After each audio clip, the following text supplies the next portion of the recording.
Hello and welcome to today's masterclass. I'm Jamie, and if you're watching live, please let me know in the comments where you are watching from. I'm currently in Brisbane, Australia, so I would love to see where you're tuning in from. And if you're catching the replay, you can also let me know.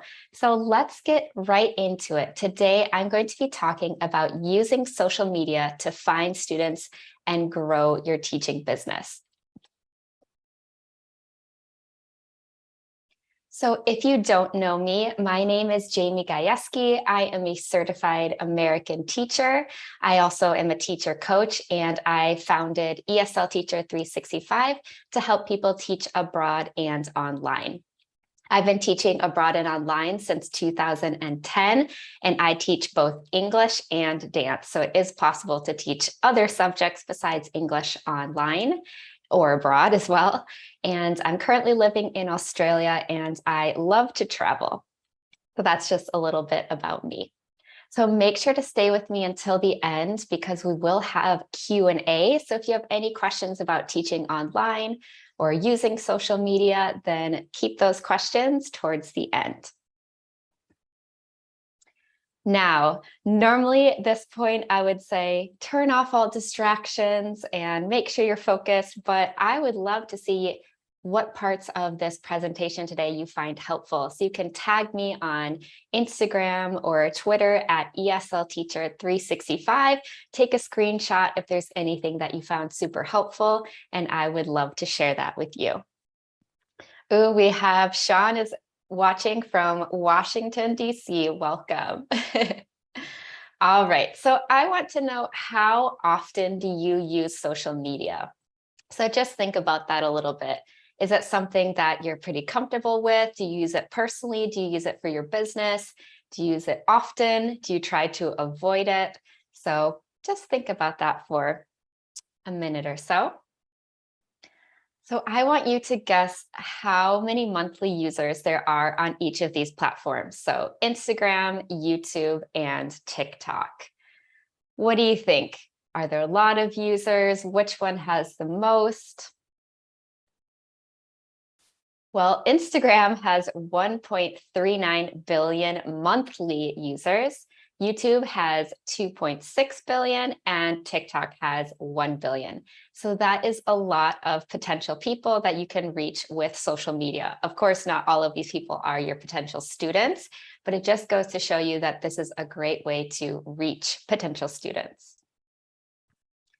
So how can I take advantage of these free tools to find students and grow my teaching business? That is what I'm going to talk about today. So it is amazing that these tools are absolutely free. Anyone can get started. Anyone can create an account. You basically just need a mobile phone, and this is an amazing way to grow your teaching business. So I'll be sharing all my secrets today. So I'm going to show you how you can optimize your social media to attract students, tips for what content to create, and some best practices to follow to reach more potential students on these different platforms, because each platform is a little bit different. So grab a notebook, get ready to take some notes, and let's get started. So let's start with talking about optimizing your social media, because this is the first step. You need to build a strong foundation if you're looking to use social media to find students. I really, really like this quote. It kind of helps guide me when I'm thinking about this concept. So when you speak to everyone, you speak to no one, from Meredith Hill. So this is pretty general marketing 101. If you're trying to say, I teach English from beginner to advanced, that doesn't really bring in your ideal student. That's just talking to too many people. So we really need to narrow down and choose a specific topic, or we call it a niche, that we are going to target when trying to freelance teach online. So let's define our niche, and I'm going to help you with that today. What you want to do is, for your social media bio, you're going to have the first sentence be, I help, the type of person, and then the transformation that you offer them. So for example, my freelance online teaching, I help Spanish speakers prepare and pass Cambridge English exams. So the type of person that I'm targeting is a Spanish speaker because I speak Spanish, so I know some of their common errors. And the transformation that I'm offering is helping them prepare and pass Cambridge English exams. So these are specific exams that students may need to get visas or to study in English-speaking countries. So you want to think of what is something that I can offer? When my students work with me, they'll start here, they'll finish here. What is that transformation? Obviously, you want it to be a transformation that you can actually help them achieve. So think of, is it helping them with pronunciation, perfect their pronunciation? Are you helping them increase their confidence in their business English? So think about what that would be for your students. The main idea is you want your ideal student to read this bio on your social media account and say, whoa, that's exactly what I'm looking for. So in my case, a Spanish speaker saying, yep, I'm preparing these exams and I want to pass them. So take a few seconds to kind of think about what your ideal transformation and ideal student would be like. So this is what you want to put in all of your social media bios. And sometimes you are limited in the amount of characters, so try to say it as concisely as you can. All right. Now, the next important part of your call to action of your social media bio is your call to action. So you need to have a way for students to contact you. So they've already seen your bio, they see that you offer what they're looking for. Now, how can they contact you? So some ideas are you can have send me a DM, they can send you a direct message, and then you can start to have that conversation with them in your messages. Visit my website, or you could have a landing page where you offer a freebie, could be a free guide, could be some vocabulary words that is in a nice list for them and collect their emails from that. It could be to fill out a survey. So Google Forms is pretty easy to use. Anyone with a Google account can access that, and you can ask them a few different questions and get an idea of if they're a good fit for you or not, or of course, send me an email. Now, with the call to action, you need to tell them exactly what you want them to do. And I would say choose one call to action, because if they have too many ways to contact you, it's just too confusing. So choose one and have that be there. So you have your sentence about who you help.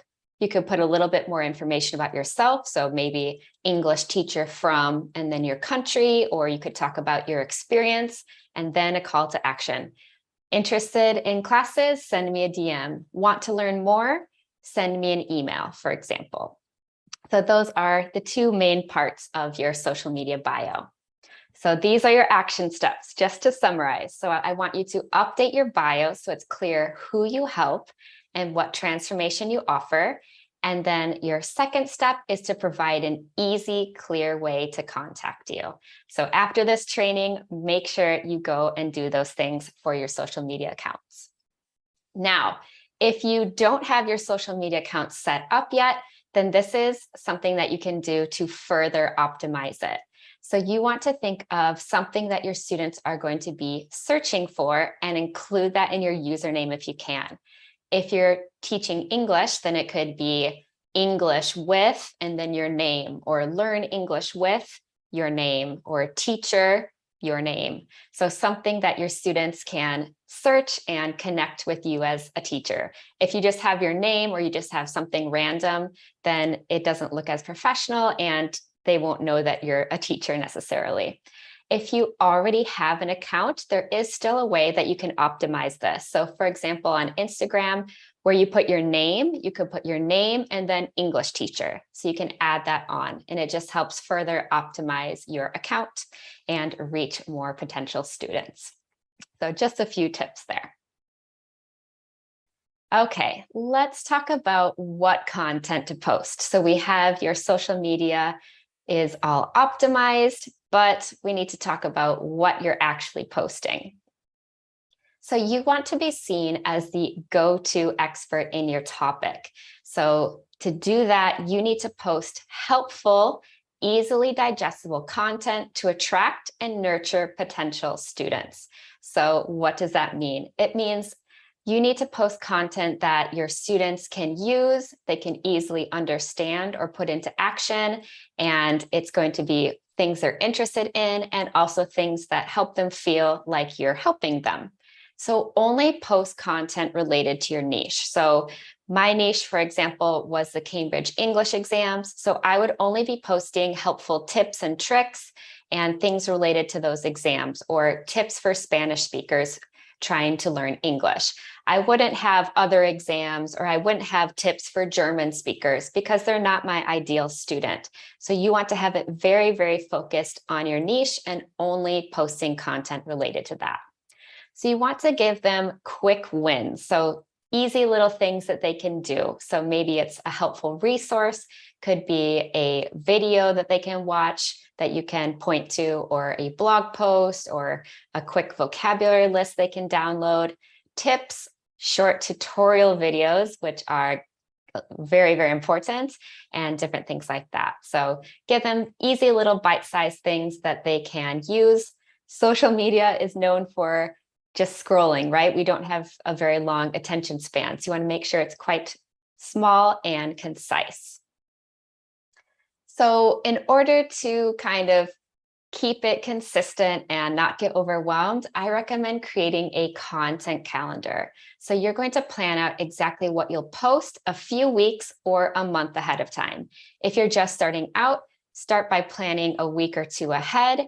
And if you are gaining momentum and you're able to post more, then you can schedule it out a month ahead of time. So to do this, you can use theme days. This will make it easier to create content. You won't have to constantly be thinking of ideas. And I'll give you some examples of that in the next slide.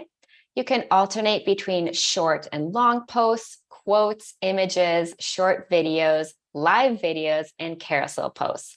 So basically, you don't want it to always be one kind of post. You want to have a lot of different examples that they can look at, because of course, students learn in different ways. So some people may really like your videos, other people may like your static posts. So just have a nice variety. And don't forget to share some snippets of your personal life as well.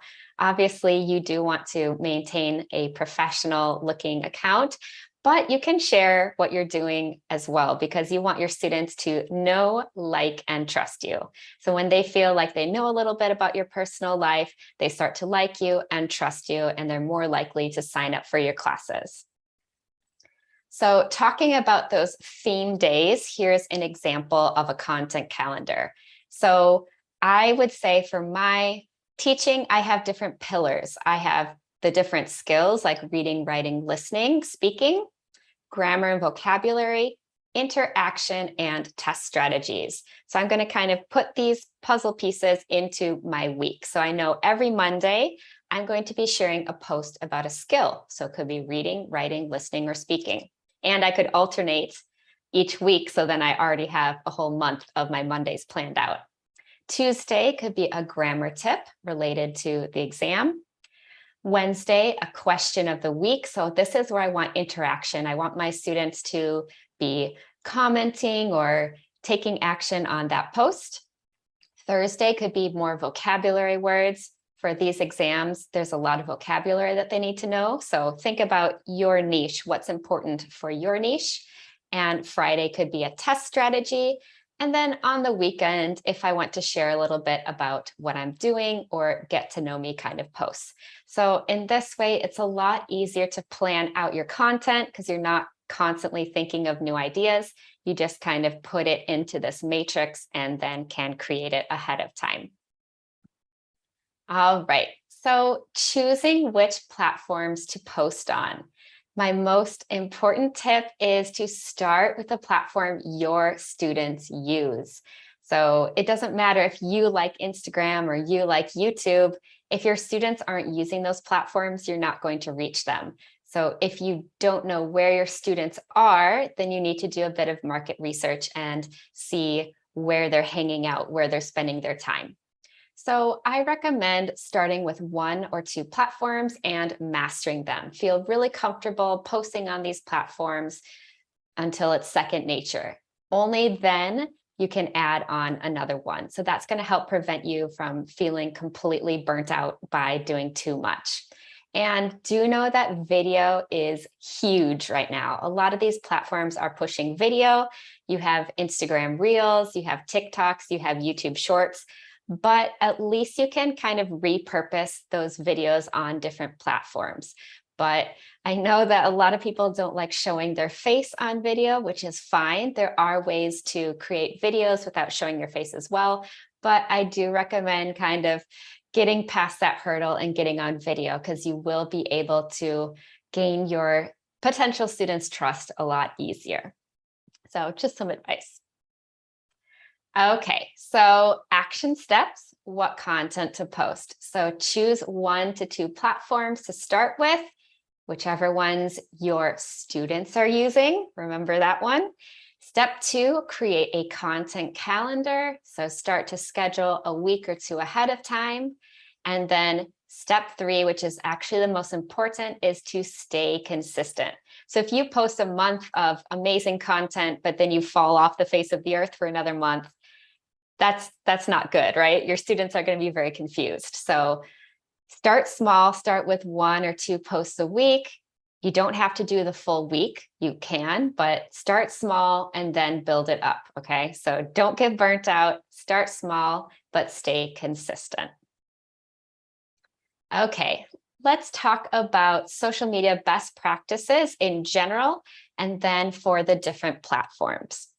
So what you want to do is create a brand kit. So create an attractive color scheme that students can associate with your brand.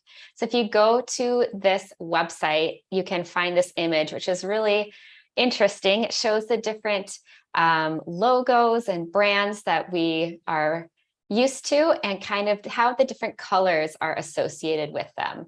So my branding, I have some purples and blues. So it kind of goes along with being creative, but that idea of trust as well. So play around with your color scheme and choose a few colors that you're always using to post with, and so it looks nice and branded for your students.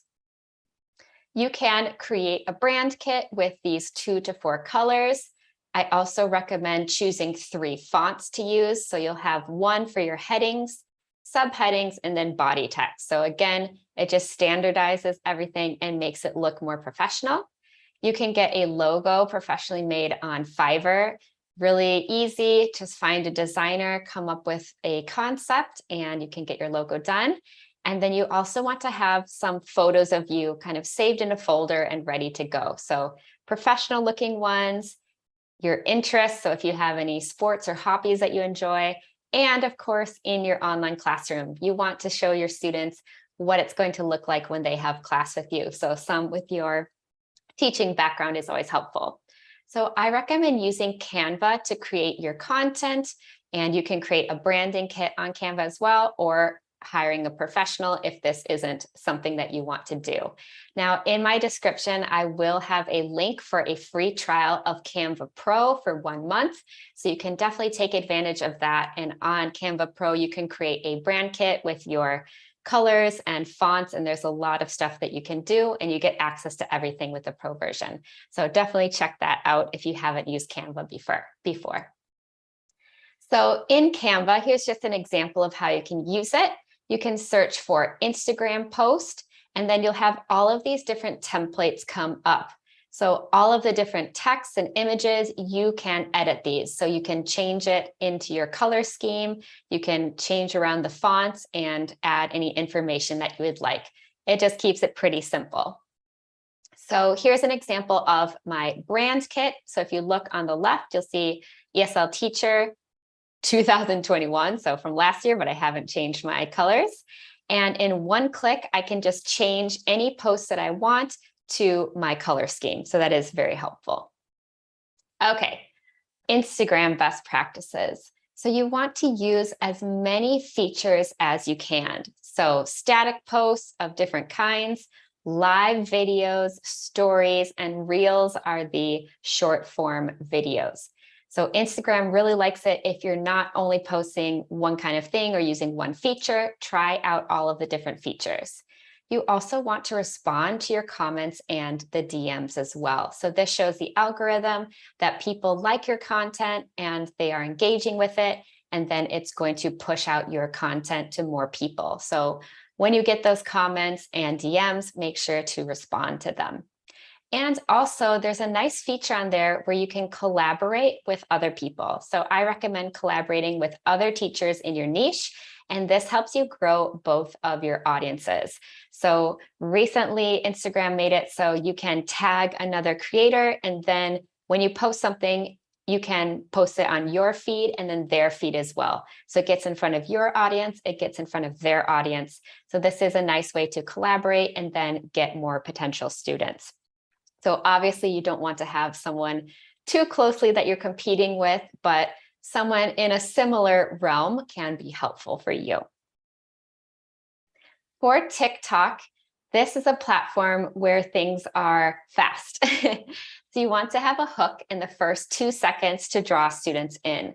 So a hook is going to be something that really grabs their attention. To do this, you want to talk about maybe what they're struggling with the most and what we call their pain points. So for my students, it could be something about, are you frustrated when trying to pass the speaking part of the FCE exam? Or do you know all these vocabulary words? Something to kind of get them thinking and interested. So think about what that would be for your niche.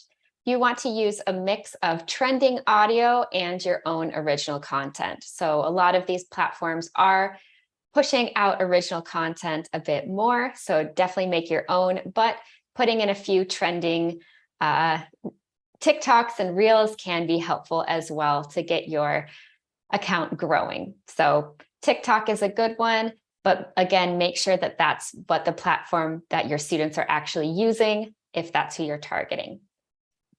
Now for Facebook, you can set up a business page and a private group. So your business page, you can actually repurpose all of your posts from your Instagram and they will automatically post on your business page if you use Meta Business Suite.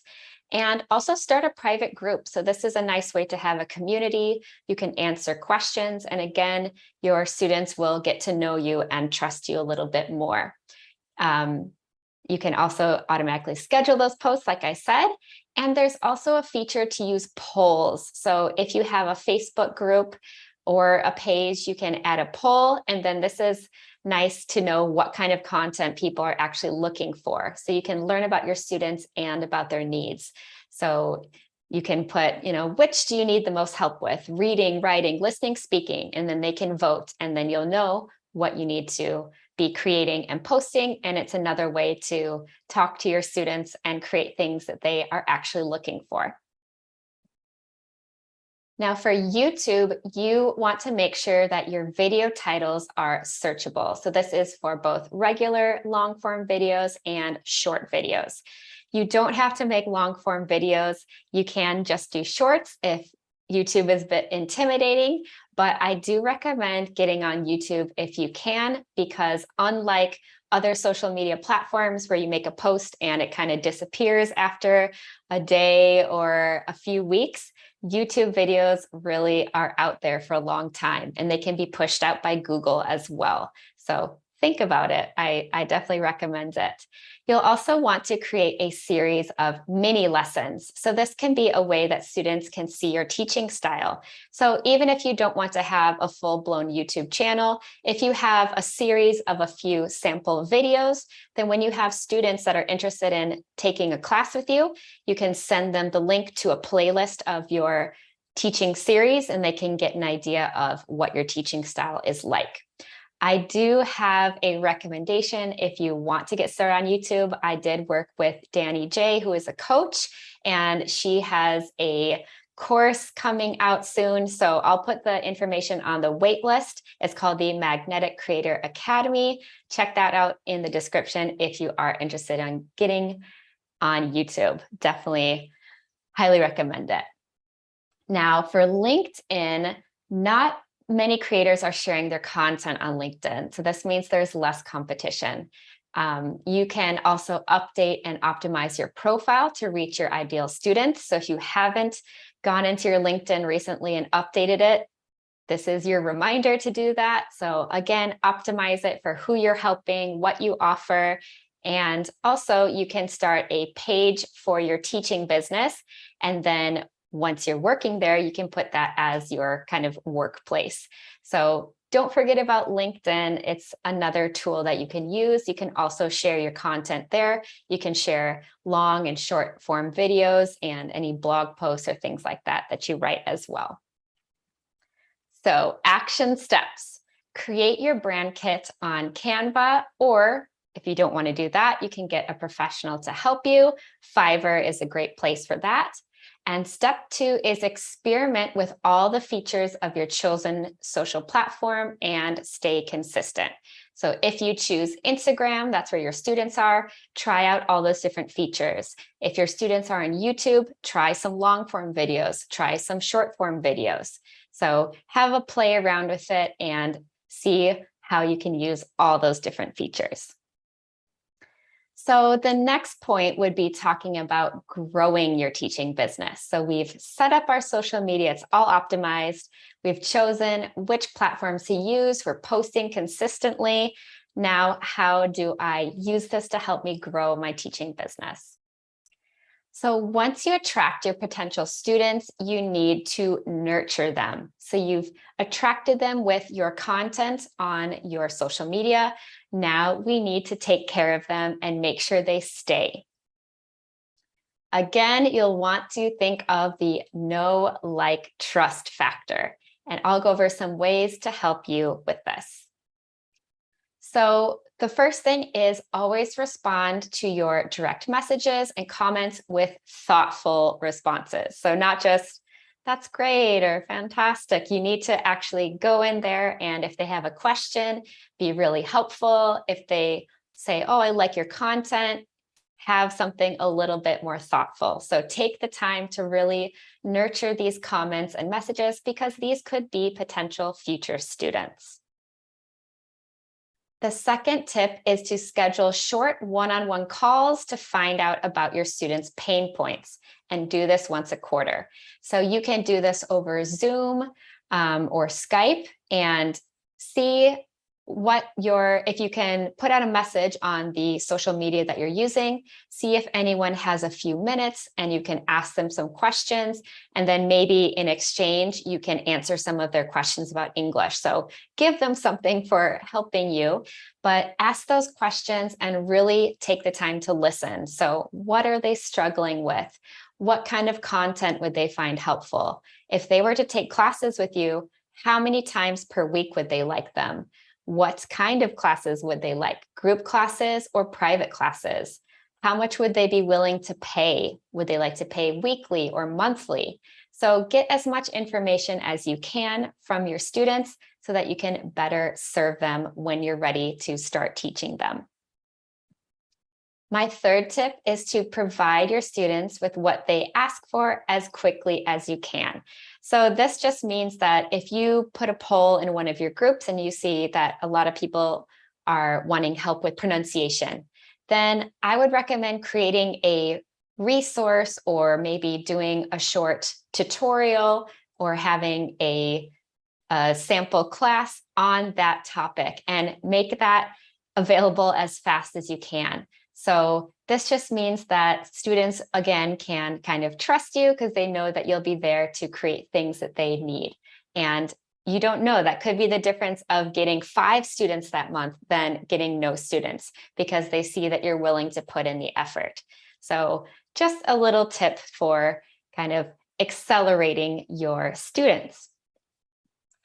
Another tip is to create a forum, group, or space where current and former students can interact. So you can use a Facebook group, you can have some area where students can interact. These days, you can use something like Discord.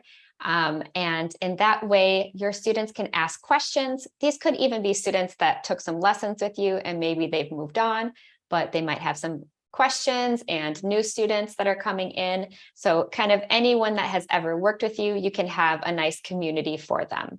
And that way you are continuing to nurture them. Of course, you do want to set some boundaries for yourself. You don't want to be available 24/7, but just let them know that you'll be in and out of the group to help answer some of those questions.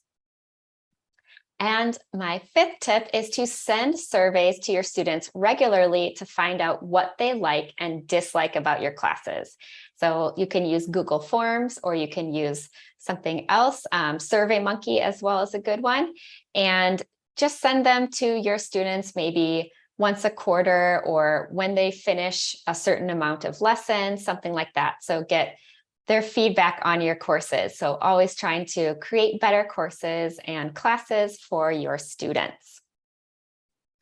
So just to summarize, using social media builds your brand and helps you appear as an expert in your field. So remember that that's kind of our main goal, is that you're appearing as this expert in your chosen topic or niche. It allows you to reach a wider audience, and the best part is that you can decide who you want to work with. So if you're reaching a wider audience, but you want to work with your perfect ideal student, then you can always narrow it down and only work with the people that you think are a great fit for you and your teaching style. It's also going to provide a steady stream of new students. So with these different algorithms, you're always being pushed out to new people. And that way you're always having new people entering your world and seeing what your classes are all about. And social media also helps students get to know you as a teacher and a person. So don't forget to share a bit about your personal life, about your journey as a teacher, so that they can get to know, like, and trust you. So I would love to know which part of today's presentation was the most helpful. So again, getting some feedback. So let me know which part you thought was helpful and if you have any further questions about that.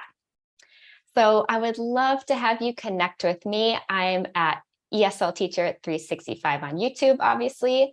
Also the same on TikTok and Instagram and Twitter if you're there. If you have any questions, you can send me an email at jamie@eslteacher365.com.